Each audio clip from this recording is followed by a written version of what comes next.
Hello everyone, welcome back to the platform of dedicated learners. Those who don't know me, I'm Shomodip Mukherjee and I'm currently pursuing chemical engineering from Jadavpur University. तो know your branch series में आज हम लोग बात करने वाले हैं civil engineering के बारे में। तो देखो, सिविल इंजीनियरिंग का एक ओवरव्यू आप लोगों के साथ शेयर करना चाहता हूँ।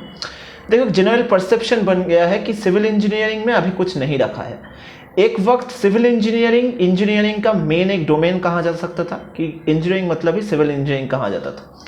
लेकिन अभी कहीं ना कहीं 2024 में खड़े होकर, आर्टिफिशियल इंटेलिजेंस के समय खड़े होकर, मशीन लर्निंग के समय खड़े होकर, कंप्यूटर साइंस डोमेन को छोड़कर शायद ही बहुत लोग ही सिविल इंजीनियरिंग चूज़ करने में थोड़ा डरते हैं।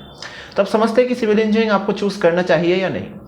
तो देखो, क्योंकि मैं WBJ स्पेसिफिक वीडियो बनाता हूँ, तो मैं WBJ काउंसलिंग रिलेटेड और WBJ के अंडर में जो कॉलेजेस हैं उनके बारे में ही बात कर रहा हूँ। IITs NITs में सिविल इंजीनियरिंग आपको लेना चाहिए या नहीं लेना चाहिए, वो तो एक सेपरेट टॉपिक बन जाता है, सेपरेट थिंग बन जाता है। WBJ के अंडर में जो हमारे कॉलेजेस है, क्या आपको वहाँ पे सिविल इंजीनियरिंग लेना चाहिए या नहीं लेना चाहिए। तो देखो, I strongly feel and I believe it, और जो भी मुझसे आस्क करते हैं मैं सजेस्ट करता हूँ कि WBJ में अगर आप सिविल इंजीनियरिंग लेना चाहते हैं तो आपको जादवपुर यूनिवर्सिटी ही प्रेफर करना चाहिए। जादवपुर यूनिवर्सिटी में अगर आपको सिविल नहीं मिल रहा है, किसी और कॉलेज में आपको सिविल मिल रहा है, JGC में आपको सिविल मिल रहा है या फिर किसी प्राइवेट में आपको सिविल मिल रहा है, यू शुडंट चूज दैट। देखो, सिविल इंजीनियरिंग में ऐसा नहीं है कि सिविल इंजीनियरिंग डेड सब्जेक्ट है। सिविल इंजीनियरिंग में बहुत जॉब्स है, लेकिन सिविल इंजीनियरिंग एक टॉप कॉलेज से जब आप करते हैं ना, तब आपको वो जो एक्सपोजर मिलता है, फिर वो जो अपॉर्चुनिटीज मिलता है, वो कहीं ना कहीं आपको नहीं मिलेगा अगर आप किसी और Tier 2 Tier 3 कॉलेज से कर रहे हो। तो सिविल इंजीनियरिंग किसी और कॉलेज से other than Jadavpur university in under the WBJ colleges not recommended. अब समझते हैं कि सिविल इंजीनियरिंग में क्या है। देखो, सिविल इंजीनियरिंग का मैं डिटेल्स कोर्स आप लोगों के साथ शेयर कर दूंगा PDF फॉर्मेट में।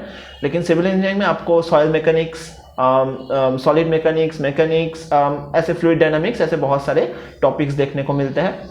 तो सिविल इंजीनियरिंग का वेटेज कितना मिलता है, तो मतलब हार्ड कितना है सिविल इंजीनियरिंग। तो देखो, सिविल इंजीनियरिंग एक काफ़ी हार्ड टॉपिक है क्योंकि एक कोर डिपार्टमेंट है, तो वैसे आपका वर्कलोड थोड़ा ज़्यादा रहता है। तो सिविल इंजीनियरिंग एक ओवरऑल एक हार्ड सब्जेक्ट है। अब क्वेश्चन ये आता है क्या हम सिविल इंजीनियरिंग के साथ हम कोडिंग कर सकते हैं। तो देखो, कोडिंग तो आप कर सकते हो। जादवपुर यूनिवर्सिटी में बहुत स्टूडेंट्स ऐसे होते हैं जो सिविल इंजीनियरिंग लेते हैं and they go for coding other than consultancy और बहुत सारे। तो जादवपुर यूनिवर्सिटी में क्या आपको सिविल लेना चाहिए? जादवपुर यूनिवर्सिटी में you can definitely go for civil engineering, क्योंकि यहाँ पे आपके अपॉर्चुनिटीज बहुत ज़्यादा बन जाते हैं। कंसल्टेंसी, फाइनेंस के सेक्टर में आप जाने के चांसेस बनते हैं क्योंकि बहुत सारे कंपनीज यहाँ पे आते हैं। तो ये हो गया एक सिविल इंजीनियरिंग का ओवरव्यू।